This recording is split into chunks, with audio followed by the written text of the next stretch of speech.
नमस्कार, तहलका खबर न्यूज चैनल पर आप सभी का स्वागत है। आइए झारखंड की टॉप 25 बड़ी महत्वपूर्ण खबरों को जानते हैं।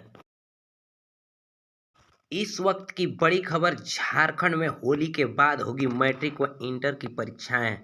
झारखंड काउंसिल एकेडमिक रांची के द्वारा आयोजित मैट्रिक एवं इंटर की परीक्षाएं होली के बाद होगी। इस संबंध में शिक्षा सचिव राजेश कुमार शर्मा के नेतृत्व में जैक के अधिकारियों कर्मचारियों के साथ मीटिंग हुई। मीटिंग में यह निकल कर आया कि होली के बाद मैट्रिक और इंटर की परीक्षाएं होंगी। परीक्षाएं सितंबर में जारी गाइडलाइन के अनुसार ही होंगी, यानी दोनों टर्म की परीक्षा एक बार होगी। 40 नंबर का बहुवैकल्पिक प्रश्न होंगे जो OMR सीट पर ली जाएगी। वहीं 40 नंबर का लिखित परीक्षा होगी। वहीं 20 नंबर प्रैक्टिकल की परीक्षा होगी। परीक्षा की तिथि 10 फरवरी तक घोषणा होने की संभावना है। भोले बाबा का चढ़ा तिलक, देवघर में बसंत पंचमी की धूम। कांवर लेके मिथिलांचल से बाबा धाम पहुँचे श्रद्धालु। भगवान भोले को चढ़ाया तिलक, खेली होली। परंपरा निभाने पहुंची 80,000 श्रद्धालुओं की भीड़। झारखंड के देवघर में बसंत पंचमी पर जबरदस्त हर्षोल्लास है। बाबा बैद्यनाथ मंदिर में शनिवार को पूरे विधि विधान से तिलक समारोह का आयोजन किया जा रहा है। परंपरा के अनुसार मिथिलांचल क्षेत्र के आए भक्तों ने ज्योतिर्लिंग पर जलार्पण के बाद तिलक चढ़ाया। इसके बाद होली खेली गई। मंदिर प्रबंधन की ओर से इसकी सारी तैयारियां पूरी कर ली गई थी। मिथिलांचल से करीब 80,000 तिलकहरू देवघर पहुंचे हुए हैं। यह शहर के विभिन्न मैदानों और स्कूल ग्राउंड में पिछले करीब हफ्ते भर से डेरा डाले हुए हैं। पूरा इलाका तिलकहरूओं से पटा हुआ है। शहर के चारों ओर भजन कीर्तन का दौर चल रहा है। शहर में कोई ऐसा खाली स्थान नहीं है जहां तिलकहरू नहीं हो। साथ लाए हैं सामान। मिथिला के लोग बाबा भोलेनाथ को अपना दामाद मानते हैं। बसंत पंचमी पर हर वर्ष भगवान भोलेनाथ को तिलक चढ़ाया जाता है। इस बार भी पूरे उत्साह से कार्यक्रम का आयोजन किया जा रहा है। बाबा भोलेनाथ पर चढ़ाने के लिए श्रद्धालु अपने साथ गुलाल, धान की फसल, घर में तैयार घी, पकवान और लड्डू सहित कई और सामान लेकर आए हैं। आयोजन को शांतिपूर्ण तरीके से संपन्न कराने के लिए देवघर जिला प्रशासन की ओर से पर्याप्त इंतजाम किया गया है। चप्पे चप्पे पर CCTV कैमरे लगाए गए हैं। उपायुक्त DC खुद इसकी निगरानी कर रहे हैं। मौसम नहीं रोक सका रास्ता। पिछले कई दिनों से मौसम का मिजाज बिगड़ा हुआ है। इसके बावजूद श्रद्धालुओं के उत्साह और संख्या में कहीं कोई कमी नहीं दिखी। मिथिला से आए लोगों का कहना है कि इंद्रदेव कार्यक्रम में बाधा पैदा नहीं कर सकते। यह सनातन काल से चली आ रही परंपरा है और अनंत काल तक चलती रहेगी। 1 जुलाई से प्लास्टिक व थर्मोकोल के कप प्लेट का उपयोग प्रतिबंधित होगी। उससे पहले ऐसे उत्पादों को हटाने के लिए 30 जून तक की मोहलत। झारखंड में 100 माइक्रोन से नीचे का सिंगल यूज प्लास्टिक पहले से बैन है। अब प्लास्टिक और थर्मोकोल के कप, प्लेट, चम्मच, स्ट्रा आदि का उपयोग, निर्माण और कारोबार प्रतिबंधित होगा। केंद्रीय प्रदूषण नियंत्रण बोर्ड ने इससे संबंधित नोटिस जारी कर दिया है। इसमें कहा गया है कि यह नोटिस 1 जुलाई 2022 से प्रभावी होगा। नोटिस में साफ तौर पर कहा गया है कि अगर किसी के पास यह उत्पाद है तो उसे 30 जून तक हटा देना है। इसके बाद पाए जाने पर इन्वायरमेंट प्रोटेक्शन एक्ट 1986 में तय धारा के तहत कार्रवाई होगी। सभी प्रतिबंधित उत्पाद सीज कर लिए जाएंगे। पर्यावरण को होने वाले नुकसान के लिए मुआवजा भी लिया जाएगा। झारखंड के लोहरदगा जिले में मिले पुराने हथियार। झारखंड के लोहरदगा जिले के ब्राह्मण डीहा क्रंज टोली गांव में सुशांत टाना भगत ने अपना घर बनवाने के लिए JCB से नींव की खुदाई करने के दौरान जमीन के अंदर छिपा कर रखे गए कुछ पुराने हथियार बाहर निकल गए। जानकारी मिलने के बाद गांव के लोगों की भीड़ उमड़ पड़ी। साथ ही अगल बगल गांव के एवं पूरे जिले में यह जानकारी आग की तरफ फैल गई। घटनास्थल पर काफी भीड़ लग गई। जानकारी मिलने पर लोहरदगा DC दिलीप कुमार टोपो ऐतिहासिक महत्व का पता लगाने के लिए प्रशासनिक अधिकारियों की टीम भेजी है, जहां से अधिकारी मिली पुराने हथियार को पुरातत्व विभाग में जांच हेतु भेज दी है। दावा किया जा रहा है कि सुशांत टाना भगत के परदादा मंगरा टाना भगत स्वतंत्रता आंदोलन में बहुत सक्रिय थे। अंग्रेजों के समय में वे काफ़ी लड़ाइयाँ लड़ी थीं एवं जेल भी गए थे और संभावना है कि उन्हीं के द्वारा यह उपयोग में लाया गया हथियार है। मौसम की जानकारी 9 से फिर बिगड़ेगा मौसम का मिजाज। राजस्थान से आए पश्चिमी विक्षोभ का असर झारखंड में समाप्त हो गया। शनिवार को राजधानी सहित कई इलाकों में मौसम साफ रहा। शुक्रवार की शाम से देर रात तक कई जिलों में बारिश हुई। बारिश से तापमान गिरा है और ठंड बढ़ गई है। 6 फरवरी को एक बार फिर हिमालय में विक्षोभ बन रहा है।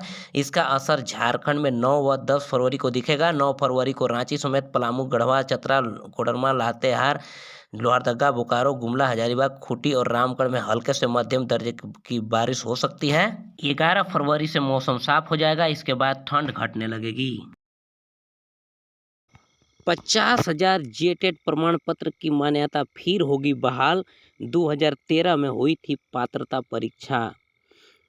वर्ष 2013 में झारखंड शिक्षक पात्रता परीक्षा में सफल लगभग 50,000 अभ्यर्थियों के प्रमाण पत्र की मान्यता फिर से बहाल होगी। वित्त एवं विधि विभाग की सहमति के बाद अब कार्मिक विभाग ने भी झारखंड शिक्षक पात्रता परीक्षा नियमावली 2019 में संशोधन के प्रस्ताव को अपनी सहमति दे दी है। नियमावली अब स्वीकृति के लिए कैबिनेट को भेजी जाएगी। कैबिनेट की स्वीकृति के साथ ही नियमावली राज्य में लागू हो जाएगी। नियमावली में किए गए संशोधन के अनुसार झारखंड शिक्षक पात्रता परीक्षा नियमावली के प्रमाण पत्रों की मान्यता आजीवन होगी। पूर्व में मान्यता 7 वर्ष की थी। झारखंड के हजारीबाग और कोडरमा में मूर्ति विसर्जन के दौरान हुई हिंसा। झारखंड के हजारीबाग और कोडरमा जिले में रविवार को शाम मूर्ति विसर्जन के दौरान हिंसा हुई। हजारीबाग के बरही के लखना दुलमहा में सरस्वती मां की मूर्ति विसर्जन के दौरान 2 पक्षों में विवाद हो गई, जिसमें पीपर घोघर निवासी 17 वर्षीय रुपेश कुमार पांडे पिता सिकंदर पांडे की मौत हो गई। इसके बाद भीड़ और उग्र हो गई। आक्रोशित लोगों ने दूसरे पक्ष के लोगों के घर एवं वहां मौजूद गाड़ी में आग लगा दी। घटना की सूचना मिलने पर एसडीपीओ नाजिर अख्तर एवं थाना प्रभारी नीरज सिंह मौके पर पहुंचकर स्थिति को नियंत्रित किया। वहीं पूरे इलाके को पुलिस छावनी में तब्दील कर दिया गया। वहीं कोडरमा के मरकच्चो थाना क्षेत्र में भी हिंसा हुई, जहां 8 लोग घायल हो गए हैं। ट्राइबल एडवाइजरी काउंसिल टीएसी पर राज्यपाल का कड़ा स्टैंड। सरकार को लौटाई फाइल। राजभवन का सरकार को निर्देश, टीएसी की नियमावली बदलें। 2 सदस्यों को नामित करने की शक्ति राज्यपाल को देनी होगी। उन्होंने कहा, 5वीं अनुसूची मामले में कैबिनेट की सलाह मानने को राज्यपाल बाध्य नहीं।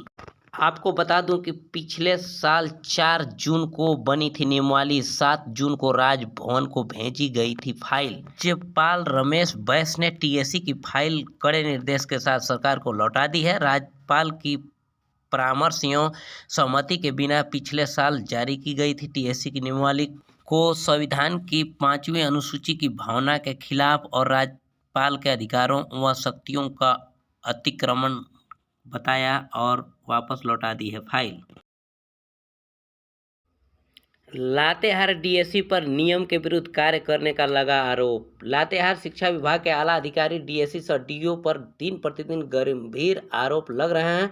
आरोप कोई और नहीं बल्कि उन्हीं के अधीनस्थ कार्य किए कंप्यूटर ऑपरेटर के द्वारा लगाया गया है। इस बार कारण बताओ नोटिस का जवाब देते हुए कंप्यूटर ऑपरेटर अली अख्तर ने डीओ सह डीएससी पर कई गंभीर आरोप लगा दिए हैं। अली अख्तर ने आरोप लगाया है कि लातेहार जिला में शिक्षा विभाग नियम के विपरीत जाकर कार्य कर रहा है।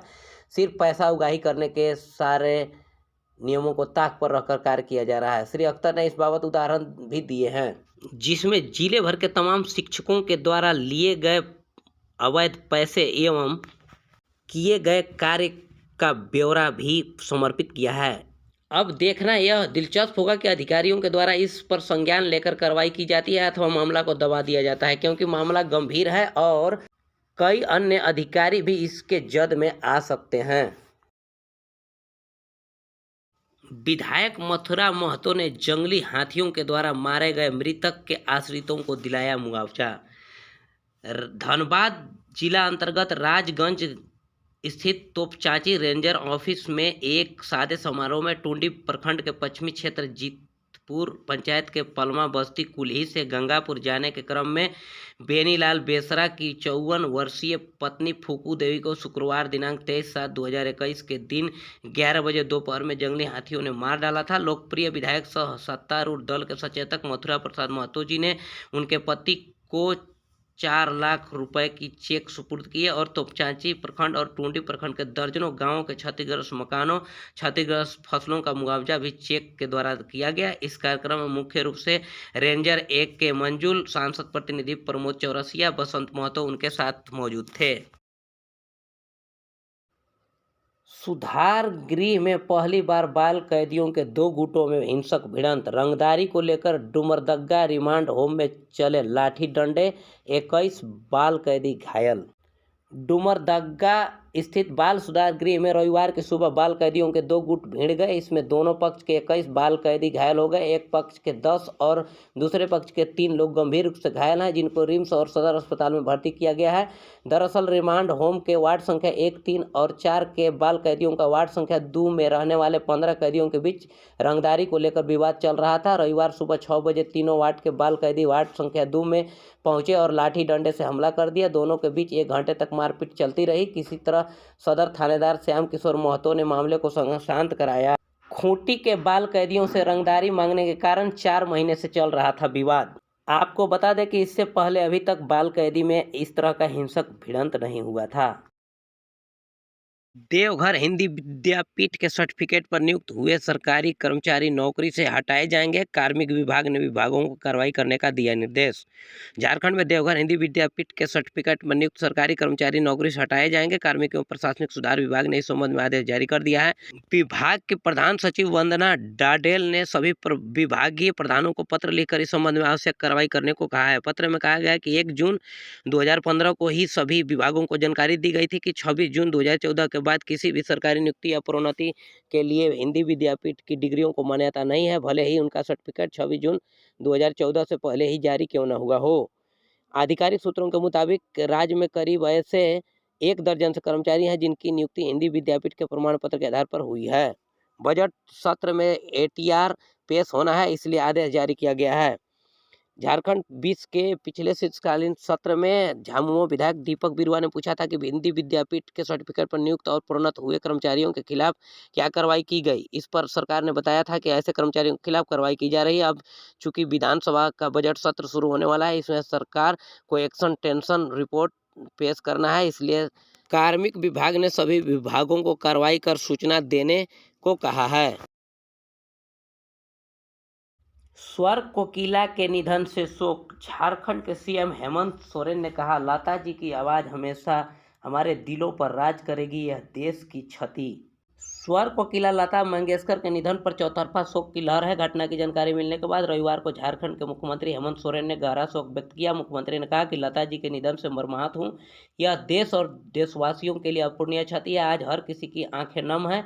मुख्यमंत्री ने कहा कि उन्होंने विभिन्न भाषाओं में लगभग 30,000 गानों को अपनी सुरीली आवाज़ दी थी। इनकी आवाज़ ही उनकी पहचान थी। आज उनके हमारे बीच नहीं रहने से सुरों का एक कारवां थम सा गया है, लेकिन वे अपनी आवाज़ से हमेशा हमारे दिलों में राज करेंगी। लता जी भले इस दुनिया में अब नहीं है, लेकिन उनके गाने हमेशा उनकी याद दिलाते रहेंगे। परमात्मा दिवंगत पुण्यात्मा को अपने चरणों में स्थान दे और उनके असंख्य प्रशंसकों को दुख सहन करने की शक्ति प्रदान करे।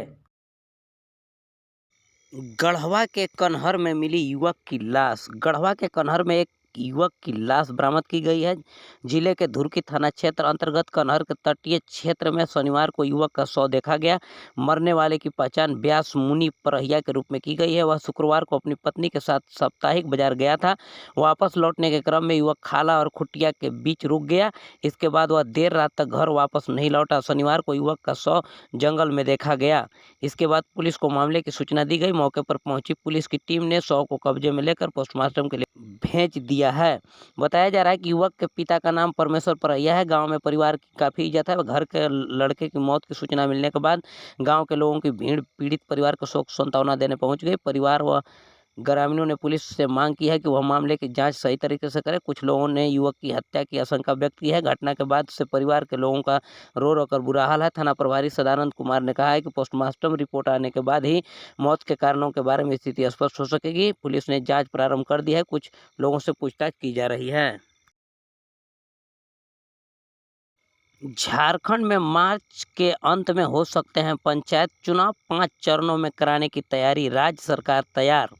झारखंड में मार्च के अंत में पंचायत चुनाव हो सकते हैं। राज्य सरकार ने इस पर अपनी सहमति दे दी है। राज्य निर्वाचन आयोग 5 चरणों में चुनाव कराने पर विचार कर सकता है। विभागीय मंत्री आलमगीर आलम ने भी कहा है कि सरकार मार्च में चुनाव कराना चाहती है। राज्य निर्वाचन आयोग को इससे अवगत करा दिया गया है। इधर सरकार की सहमति मिलते ही आयोग सक्रिय हो गया है। वार्डवार मतदाता सूची बनाने का काम फरवरी में पूरा करने का लक्ष्य है। मतदाता सूची पुनरीक्षण के बाद हर वार्ड में वोटरों की संख्या बढ़ी है, जिससे अंतिम रूप दिया जा रहा है। इससे पहले अक्टूबर में आयोग ने राज्य सरकार को पंचायत चुनाव कराने का आग्रह करते हुए विस्तृत कार्यक्रम भेजा था, लेकिन तब सरकार ने जवाब नहीं दिया था। अतः निर्वाचन आयोग पंचायत चुनाव मार्च या अप्रैल में करा सकती है। ताज़ा तरीन खबरों में बने रहने के लिए सब्सक्राइब करें तहलका खबर न्यूज चैनल को और प्रेस करें बेल आइकन, जिससे इस चैनल से जुड़ी हर तरह का नोटिफिकेशन आप तक सबसे पहले पहुंचे। साथ ही साथ वीडियो को लाइक करें, कमेंट करें और साथ ही साथ शेयर करना न भूलें एवं अपना महत्वपूर्ण सुझाव अवश्य दें।